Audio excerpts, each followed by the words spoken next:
Hi there. It's August the 2nd, and we're continuing our journey through the book of 2nd Chronicles with chapters 32 and 33. And we are in the reign of Hezekiah, we know him as in English, and he is the king who is giving himself wholeheartedly to God, who has removed the idols and the high places. But at the beginning of chapter 32, a big threat comes against them, and it's the threat in the form of Sennacherib of Assyria and loads of troops who are coming down from the north to besiege Jerusalem.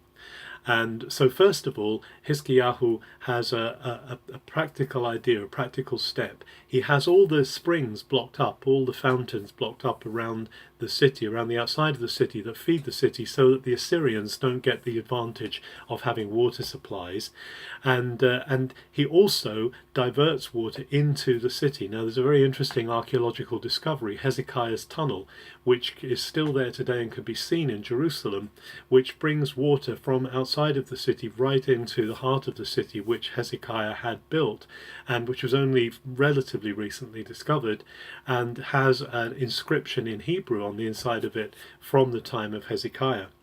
So that backs up what we read here about what Hezekiah did. Then also Hezekiah has great faith in the Lord, and although the people are afraid as they see the hosts of Sennacherib come down and encamp around Jerusalem, Hezekiah says, don't be afraid, because there are more with us than with them. He says in Hebrew, Imanu Rav Me'imo, there is more with us than there are with him. And this is because the Lord is with them. The Lord is on their side. And the people, it says, the people rely on these words. The people put their faith in these words of Hezekiah. And even though the Assyrians are coming, they encamp, they besiege Jerusalem, and not only that, they have a big propaganda campaign.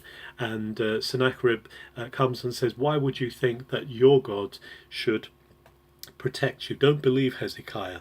Your God will be no stronger than any of the other gods of the nations that we've conquered, and we've conquered many.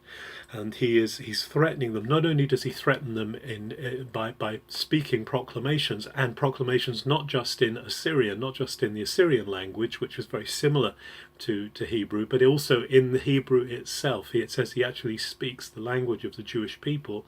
And not only that, but they send letters to Hezekiah, and so they put this in writing, and they're saying, they're really pressurizing. And Hezekiah and Isaiah, it says Hezekiah and Isaiah together take these letters before the Lord, and they pray and they cry out to the Lord. And as a result, an amazing miracle happens. The Lord sends an angel, and something, we don't know exactly what, but something happens among the Assyrian troops that causes them to leave the siege and to go back to their country. And there it also says that Sennacherib is killed by his own people of his own family. So God does an amazing turnaround and delivers Israel. And because of it, Hezekiah becomes very well known, very honoured among the nations, and people are bringing him gifts.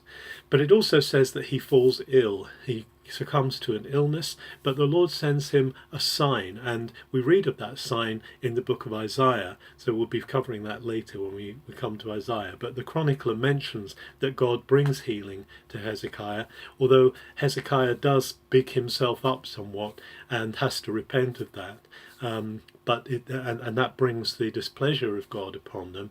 But Hezekiah, largely speaking, is someone who has seen God's action, seen God's work, and has honoured God. He's called in other places one of the most godly kings of Judah.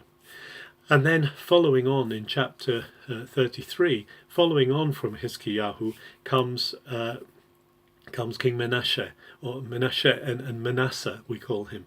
And Manasseh is, he's completely the opposite at first to his father, and he comes to the throne at a young age, and he reigns for a long time, 55 years, but it may be there are people who are wheedling their way into his counsel and into his confidence, and they turn the clock back, and they have all of the idols and the Baalim, the Asherah, and they even have an idol put back in the house of the Lord, which Manasseh authorizes, and so the whole pagan thing starts over again.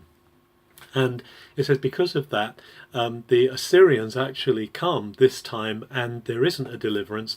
They capture Manasseh and they take him to Babylon. And there's this terrible outcome. It looks as though things are really dark for Judah. But then by a miracle, by some amazing turnaround of events, Manasseh comes back to Jerusalem. He's allowed to return, and he repents, and he undoes the terrible things that have been done in his name, and he turns the people back to the Lord.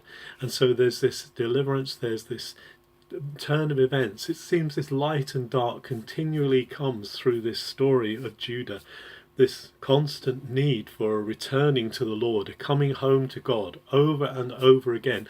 But God is always open to that and always turns things around. Whenever we come home to him, he makes a place for us, he makes a space for us. But then chapter 33 ends with the very short reign of King Ammon. And Ammon again does what is unholy, what is unhealthy and unhelpful to the people of Judah. He sets up all the idols again, and his reign only lasts 2 years. And things are being set up for the final denouement, which God has promised, that if the people of Israel will not obey his ways, and if the people of Judah will not obey his ways, then they will be removed from the land, and that is what we'll see coming. We can see here very clearly that when we put God in his place, in his position, then we see the enemies overcome. These words of Hezekiah, they're so encouraging. Greater is he, more is he, more are they that are with us than those who are with him. That when we are with God, one plus God is a majority. There is no fear that we need to have of numbers and of forces, because God is able to bring down strongholds that seem greater than us. And we can see this in the life of Hezekiah. Have a good August the 2nd.